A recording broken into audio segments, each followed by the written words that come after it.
Salut, bienvenue dans ce cours de chimie sur la structure de la matière. Alors, la dernière fois, nous avons parlé des atomes et des éléments chimiques, et aujourd'hui, nous allons parler plus spécifiquement des atomes et de leur représentation avec le modèle de Dalton. Donc, nous allons commencer par faire quelques rappels.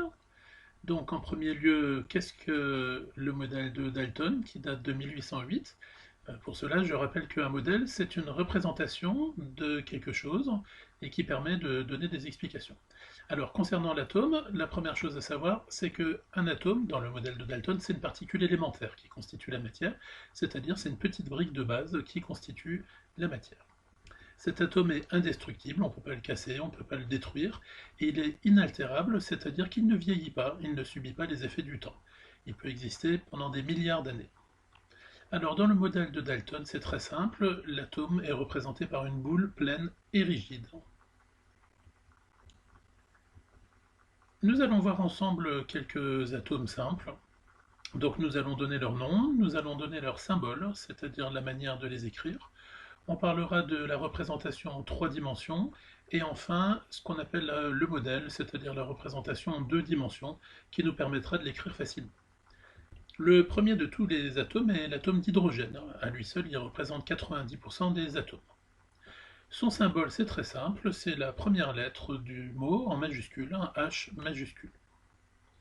Sa représentation en trois dimensions, c'est une boule généralement représentée en couleur blanche et éventuellement en couleur grise. Attention, je te rappelle qu'une boule, c'est un objet en trois dimensions, donc c'est quelque chose qui est plein. Si tu te contentes de la surface de la boule, à ce moment-là, c'est une sphère. Et enfin, le modèle, en deux dimensions, c'est un disque blanc qu'on va entourer tout simplement comme un cercle sur la feuille. Attention, piège à con, je te rappelle que les couleurs sont totalement arbitraires. Nous allons voir maintenant le deuxième élément chimique, la deuxième variété d'atomes, qui est l'hélium, qui représente 9% des atomes. Alors, celui-ci, on ne l'utilisera jamais dans le cadre de la chimie, parce qu'il intervient très rarement, mais voilà pourquoi je te le présente. La question qui se pose, c'est comment lui donner un symbole. En effet, si tu te contentes de lui donner la lettre H pour hélium, cette lettre majuscule ne suffit pas à le déterminer, puisque le H est déjà utilisé pour l'hydrogène. Donc nous avons un problème. Alors la question, c'est qu'il y a 26 lettres seulement dans l'alphabet, et il y a environ une centaine d'atomes. Je te rappelle que dans les éléments chimiques que nous avons vus dans la classification périodique, il y a 92 éléments naturels, et puis 118 éléments en tout, puisque les humains ont réussi à en synthétiser, à en fabriquer quelques-uns en laboratoire. Donc il y a plus d'atomes différents que de lettres de l'alphabet.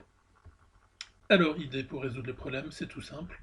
On commence par une première lettre qu'on écrit en majuscule, et puis quand c'est nécessaire, et uniquement quand c'est nécessaire, on va utiliser une deuxième lettre minuscule.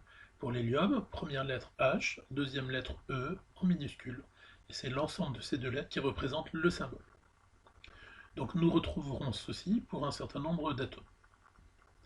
Alors revenons à notre liste. Nous avions l'atome d'hydrogène, on oublie l'hélium qui n'est pas très important pour nous. L'atome suivant qui a de l'importance, c'est l'atome de carbone. Donc c'est le premier qu'on rencontre avec la lettre C, donc symbole C. Il est représenté dans le modèle de Dalton par une boule noire, et dans le modèle en deux dimensions, c'est un disque noir. Passons maintenant à l'oxygène, qui est très connu, symbole O majuscule, qui s'écrit aussi grand que les autres lettres majuscules.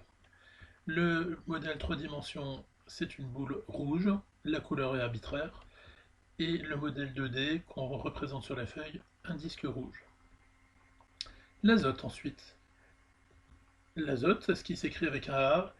Eh bien non. C'est un piège à con. Pourquoi? Parce que le mot azote, avant, se disait nitrogène. Et ce mot nitrogène est encore utilisé dans certaines langues anglo-saxonnes, c'est un mot qui vient du grec. Donc on a gardé la lettre N majuscule. Donc ici, pour le professeur, c'est très facile de reconnaître ses élèves. Il y a trois catégories d'élèves. Il y a ceux qui apprennent et qui savent que le symbole c'est N. Il y a ceux qui apprennent pas du tout et qui savent pas. Et enfin, il y a ceux qui n'apprennent pas mais qui sont un peu futés. Et ceux-là, ils écrivent généralement un A comme azote, mais on voit tout de suite qu'ils n'ont pas appris leur cours. Donc à toi de voir de quelle catégorie tu veux faire partie. Le symbole, une boule bleue, et évidemment un disque bleu.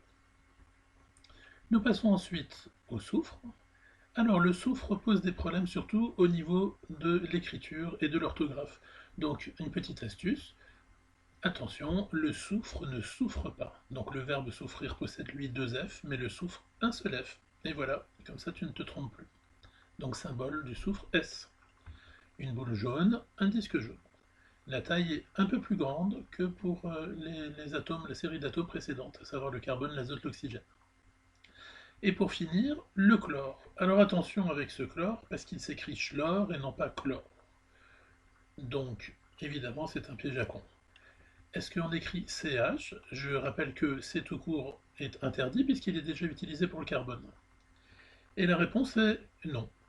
Alors, Cl, eh ben, pas comme ça. Pourquoi? Parce qu'un L qui est écrit comme ceci ressemble furieusement à un I majuscule. Et ça pourrait prêter à confusion, nous en reparlerons quand nous parlerons des molécules. Donc il faut bien faire attention et être très attentif à la manière dont on écrit. On va écrire un C majuscule et un L minuscule cursif, un L rond, comme quand on était à l'école primaire. Et là, on est sûr de ne pas se tromper. Et pour la représentation, il s'agit d'une boule verte et d'un disque vert.